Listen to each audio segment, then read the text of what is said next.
Halo semuanya, di audiobook kali ini saya akan membahas tentang sengketa hak lintas transit dan latihan militer di Selat Lombok pada tahun 2025. Selat Lombok adalah salah satu checkpoint strategis di perairan kepulauan Indonesia yang kembali menjadi sorotan dunia internasional pada Oktober 2025. Insiden yang melibatkan gugus tugas Angkatan Laut sebuah negara maritim besar ini memicu sengketa hukum internasional yang kompleks. Apa yang seharusnya menjadi lintas transit damai berubah menjadi tuduhan latihan militer tanpa izin. Kasus ini menjadi studi penting untuk memahami keseimbangan antara kedaulatan negara pantai dan kebebasan navigasi militer di bawah hukum laut internasional. Pada Oktober 2025, sebuah gugus tugas Angkatan Laut negara besar melakukan lintas transit melalui Selat Lombok.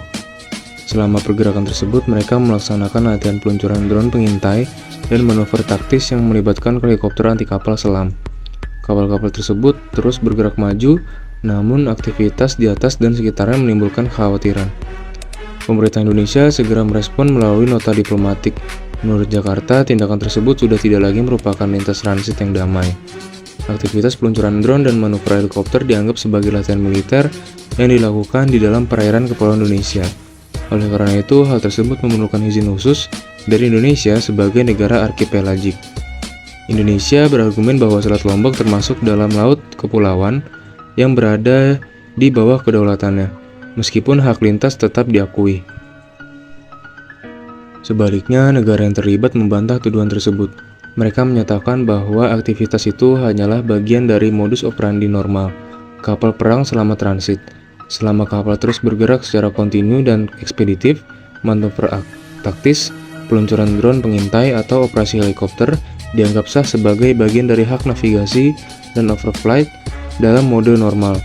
Menurut mereka, hal ini tidak melanggar kedaulatan Indonesia selama tidak ada penghentian atau ancaman langsung terhadap keamanan pantai. Untuk menganalisis kasus ini, kita harus merujuk pada United Nations Convention on the Law of the Sea atau UNCLOS pada tahun 1982, khususnya ketentuan mengenai perairan kepulauan. Indonesia adalah negara arkipelagik yang diakui UNCLOS. Di perairan kepulauannya terdapat dua rezim utama.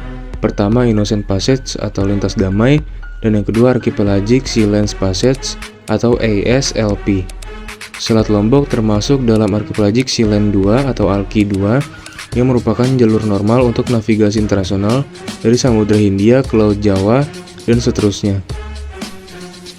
Menurut pasal 53 UNCLOS, Archipelagic Sea Lane Passage memberikan hak navigasi dan overflight dalam mode normal, secara kontinu, ekspeditif, dan tanpa hambatan. Ini mencakup operasi yang biasa dilakukan oleh kapal perang, termasuk transit kapal selam secara submerge, formasi kapal, dan aktivitas penerbangan militer yang mendukung transit itu sendiri. Namun, pasal 54 UNCLOS melarang aktivitas yang bukan merupakan pelaksanaan hak lintas itu sendiri.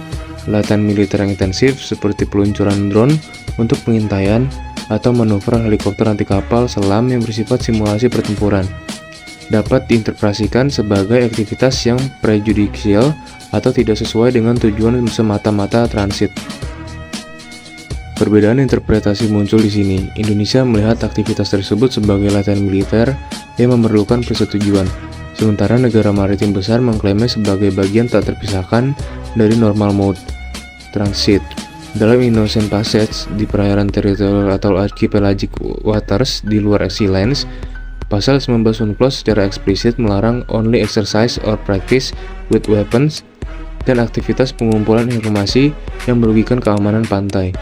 Namun di ASLP batasannya lebih longgar karena mirip dengan transit passage di selat internasional. Dari perspektif penyelesaian sengketa, UNCLOS menyediakan mekanisme melalui International Tribunal for the Law of the Sea atau arbitrase internasional di bawah aneks. Kasus serupa seperti insiden di Selat Kerch pada Ukraina dan Rusia menunjukkan bahwa UNCLOS cenderung melihat perselihan tentang rezim passage sebagai isu navigasi, bukan semata-mata military activities yang dikecualikan dari yurisdiksi. Dalam kasus hipotesis ini, Indonesia bisa mengajukan permintaan profesional measures ke UNCLOS untuk mencegah eskalasi. Sementara arbitrase bisa digunakan untuk menafsirkan apakah aktivitas tersebut melanggar pasal 53 dan 54. Namun tantangannya adalah bukti bahwa aktivitas itu benar-benar bukan transit dan apakah negara pantai memiliki hak untuk menentukan sendiri batas normal mode. Insiden di Selat Lombok 2025 ini menggarisbawahi ketegangan abadi di choke point strategis antara kedaulatan negara archipelagik seperti Indonesia dan kepentingan kebebasan navigasi militer negara besar. UNCLOS dirancang sebagai kompromi, tetapi interpretasi yang berbeda sering memicu sengketa. Penyelesaian melalui jalur damai diplomasi, hit loss, atau arbitrase tetap menjadi pilihan terbaik untuk menjaga stabilitas Indo-Pasifik. Kasus ini mengingatkan kita bahwa di era ketegangan geopolitik, hukum laut bukan hanya aturan teknis, melainkan arena perebutan pengaruh di wilayah yang semakin ramai.